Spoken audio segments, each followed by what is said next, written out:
Hello, and please feel welcome to talk about men. After I split up with Kurt, I was sad and angry. I wanted to get up to something to entertain myself. There was a bloke called Michael Jackson who Kurt had told me to keep away from as he was into dark magics. This, of course, just piqued my interest, so I somehow managed to track down Michael. He was tall and flabby, wore pretentious waistcoats and long coats. His hair was in a long lank ponytail, and he always had stubble, but not the designer kind, the not being asked kind. He chain smoked constantly. I wasn't attracted to him at all. As always, I wanted the spiritual knowledge from these guys. I didn't really learn anything from him, although he did have a few good books that were worth reading. He had no job and sponged off his girlfriend Sally. He was a really obvious narc. He would say things like, "I know you better than you know yourself." I felt like saying, "You've only known me 6 months. You don't know the first thing about me." But of course I didn't say anything. He would say, "The person people should come to in Aberdeen to learn about Wicca is me." I thought, well, Stonehaven Coven actually practice Wicca, whereas you, as far as I know, never actually have, or you certainly don't now. But I didn't say anything. He said, his problem was, "I've actually done everything there is to do in magic. I discovered the secret of the Philosopher's Stone at 18, and someone said to me, yes, that's right." I thought, well, it's your life, with no job, no money, flabby, living off your girlfriend. Is that your perfect life? Because until your life's perfect as much as it can be, you haven't finished with your magical work. Sexually, he was unremarkable. Apart from one time he was doing some sort of spiritual practice where reabsorbing his own semen supposedly had some magical effect.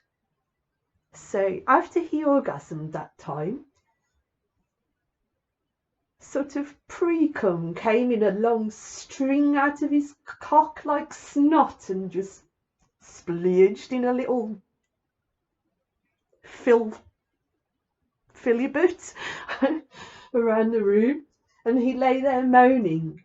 It just showed his narcissism and self-absorption, and he looked so ugly lying there moaning. He did occasionally have self-awareness and once went, "I'm a buffoon." He was also controlling and entitled. I had a pentagram that Kurt had given me. I wondered if there was some sort of magic on it. So Michael and I investigated this magically. I was quite just wanting to work with any energy that was there, with any spirit that was there. It just intrigued me. But he just took it into his mouth, sucked on it, and went, "There, it's gone." I should really have got it back off him by kissing him or breathing in or whatever, because it wasn't his and I wanted to work with it. I didn't want to just destroy it. Another time, I had a little passport photo of Kurt.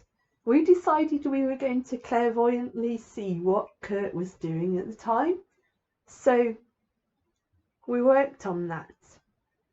Afterwards, Michael threw the photograph of Kurt, which was mine, into the fire. He said that would have created a magical link and we had to destroy it. I felt like saying, well, that wasn't yours to do that with, but I didn't say anything. One time I got off with Michael's flatmate, Tiger. Michael responded by throwing furniture around the room, going, "Out, out, everyone out." Another time I went up to visit Michael's friend Rob in Edinburgh for the weekend to get off with him and stuff. Michael was angry at Rob, saying that he should have asked if he was okay with it, asked his permission for me to have my own life when he was in a relationship anyway. On Burns night, Michael invited me along to a meal. Just as a friend, I thought. I didn't sit next to him or anything, and there was a lot of people there. He told me that afterwards his girlfriend Sally had felt really demeaned, as if everyone was mocking her for me being there. That made me a bit sad because, to me, like, I was just Michael's friend. And I thought she was okay with this arrangement. It's actually quite rare for women to be happy with men shagging other women, even if they call it an open relationship. Especially given that he was sponging off her money. He would try and control my spiritual life, although I wasn't working under him.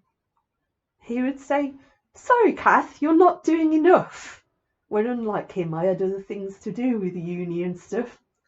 Or he'd say, "You're doing that wrong, this is how it's done," when it was entirely nothing wrong with how I was doing it, it was just a different way of doing it.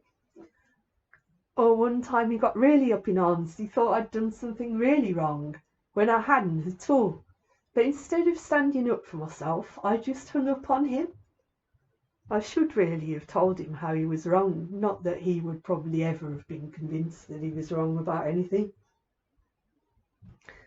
So I would say, if someone says to you to avoid someone, I'd take their advice.